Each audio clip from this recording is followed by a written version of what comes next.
everyone, it's great to see you. Today I'm outside and I'm going to show you some more of my hydrangeas, but this time I'm going to show you some of the not so good hydrangeas too. If you're like me, we have some beautiful hydrangeas, but there are some that are not looking their best. Let me show you what I do.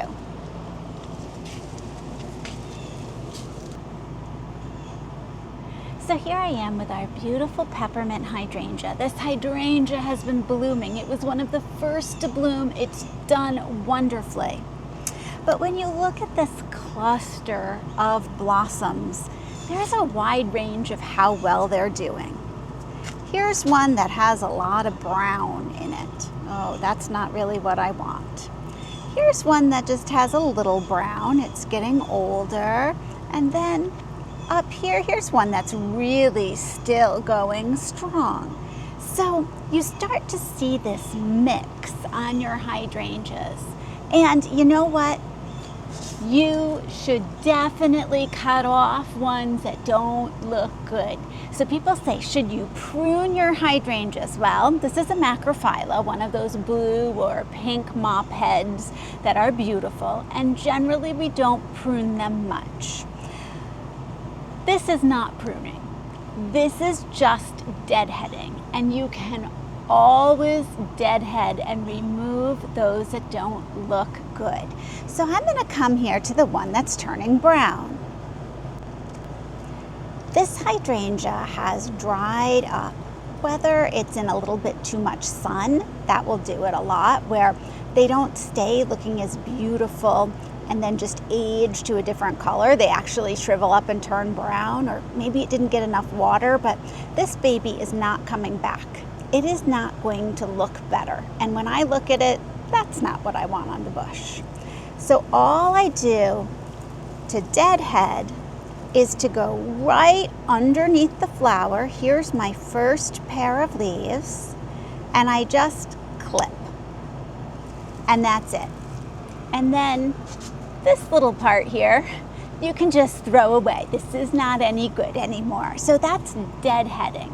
You just clip down, and you don't have to worry whether you clip it straight or you clip it at an angle. It's best if you have some pretty sharp scissors or pruners, but look for the one that you don't want to leave on there because it's not looking its best. Go right behind it, and right above that next set of leaves, clip it off. So that's something that this time of year, I start looking around at my hydrangeas, and it gives me a lot of information about the bushes. So let's go take a look at another one.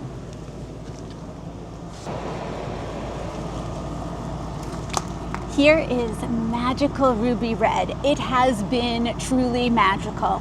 This area does get a fair bit of sun, and I can tell with these babies up here, they're starting to turn brown. But I have a number that still look pretty good here.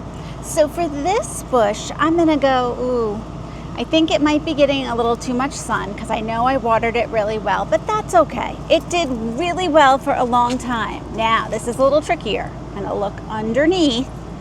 There are two single leaves here. I'm gonna keep going until I get to this double set, and that's where I'm gonna snip.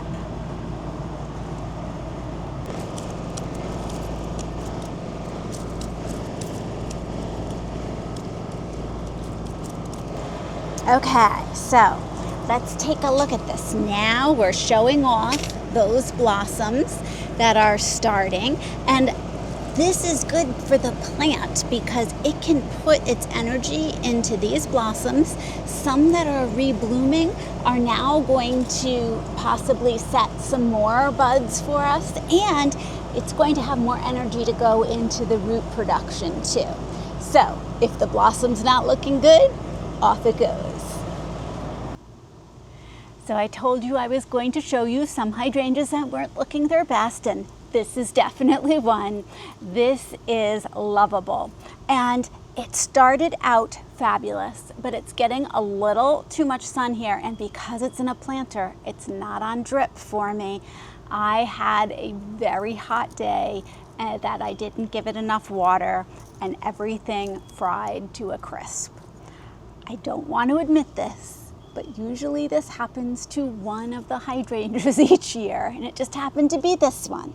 Now, if you look behind me over here, here's another lovable in a pot, and this one looks just the way it should. It was in more shade, it had more water, it's doing fine. This blossom is aging because it's getting lighter. That's how you want them to age. They're just going to change color. And if they're not looking brown, they can hang on like that beautifully until fall, maybe even through the winter. But these are detracting from the look of my bush. So I'm gonna do just what I did before. I'm gonna find any that do not look good. And then I'm going to turn them over until I see a pair of leaves and clip right above there. So this part is done for, but now we're going in. Look, we have new little buds here. This is a reblooming kind. I see that it's putting out some new growth even right now. Look at these buds up top here. Oh, I want all the energy to go into those. There's no reason for it to try to still support a few little flowers. So let me trim this one up.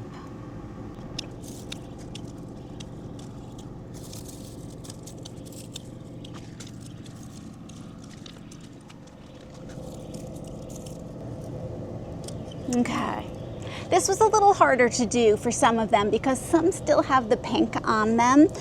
But there's also the parts that are really toasty. So I'm choosing to take these off in the hope that it will send me some really nice new buds for the second half of the summer.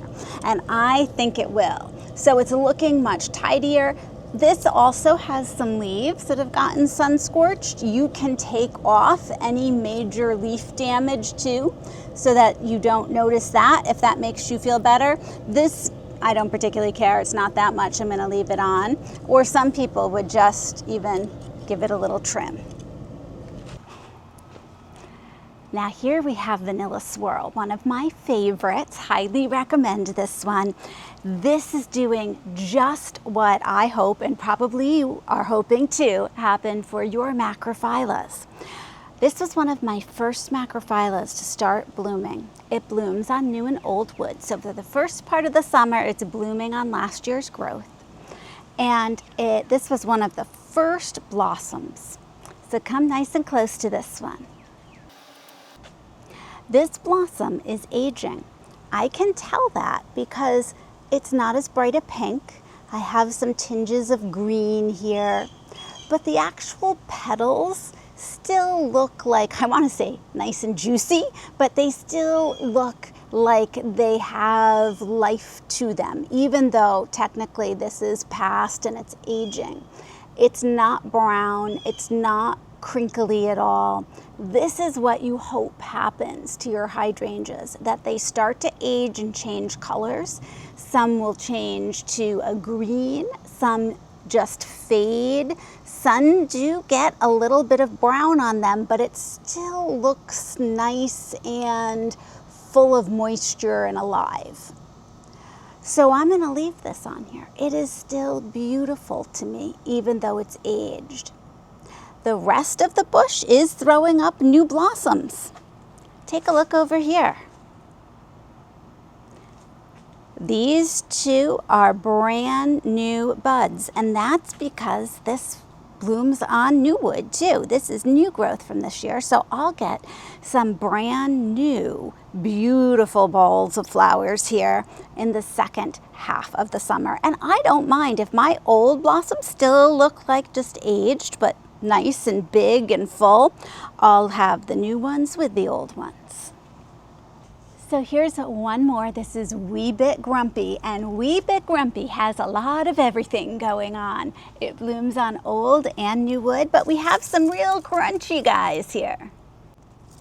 For some reason, this is not aging beautifully, so I'm going to go below it until I get to that double set of leaves and clip that off.